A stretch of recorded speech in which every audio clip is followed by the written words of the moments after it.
Trầu. Nhà có 6 được trà. Chừng trầu. Mà đi chỉ. Nước cay đâu? Bỏ lon nước cay đâu? Hồi trời đâu? Bỏ lơi.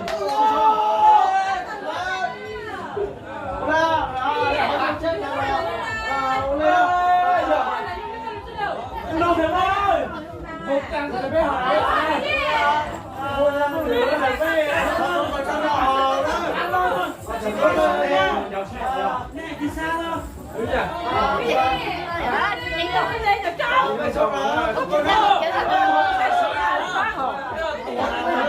Qua đây con. Qua đây con.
Em ơi, anh ở đây đây, anh ở đây nha.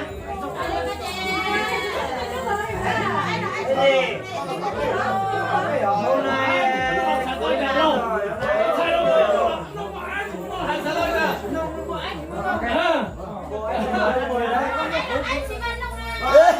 muốn tao học ta à? Muốn tao học ta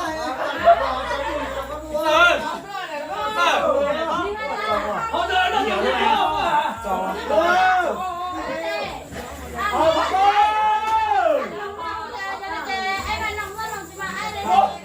Anh chẳng biết là ai thôi. Trò đâu? Thôi lại thôi. Không có tay thôi đó. Thôi lại thôi.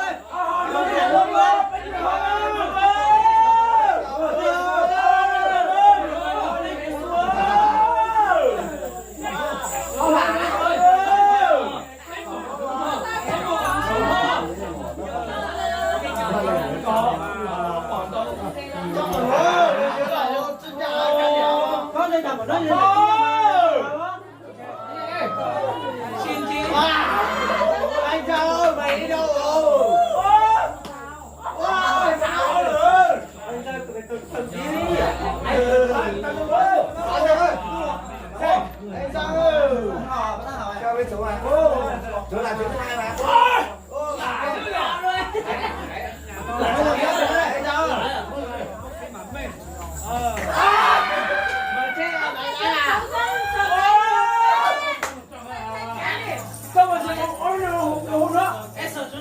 sao nó lạnh thế? Hôm nay này, em giờ không phải chẳng số. Ai ra? Ngồi sao? Cái lúc thì giỏi đấy. Mày đưa lắm á.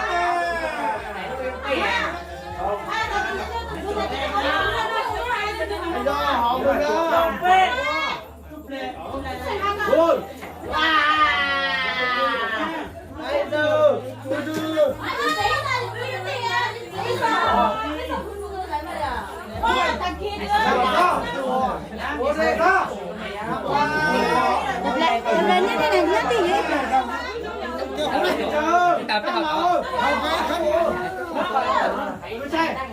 Sao có phải tù ra?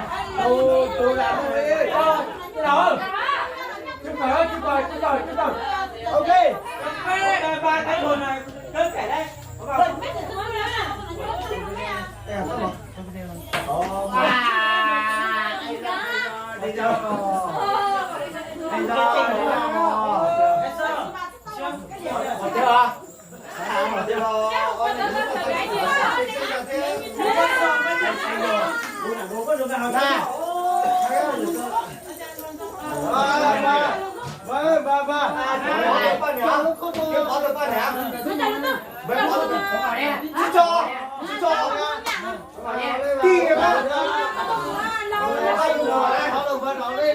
Tôi đã cho liếc tôi ở đây anh mà dư tí là à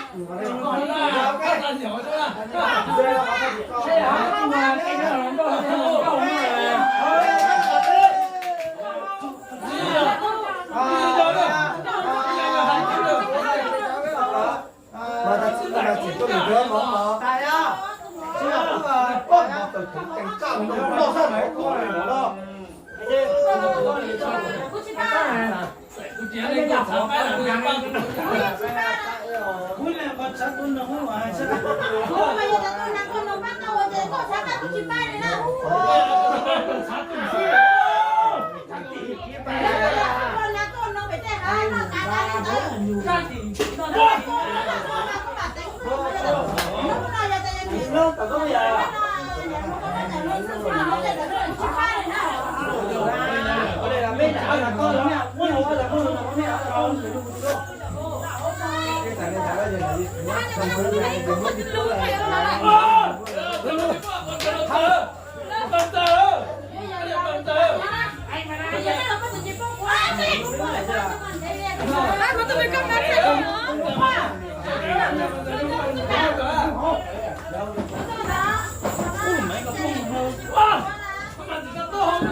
Ba năm nay vậy ba nhưng mà cho học cho kép là thay mở việc kê hoa khá chẳng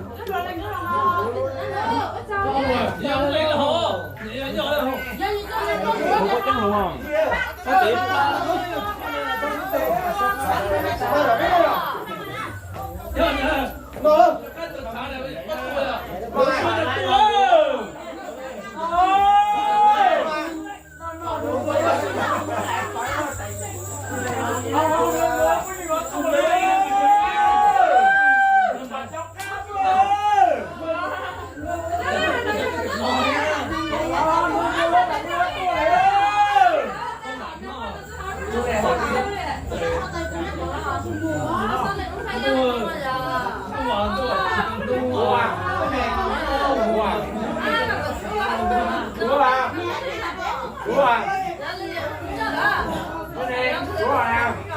Có hiện nó rồi không?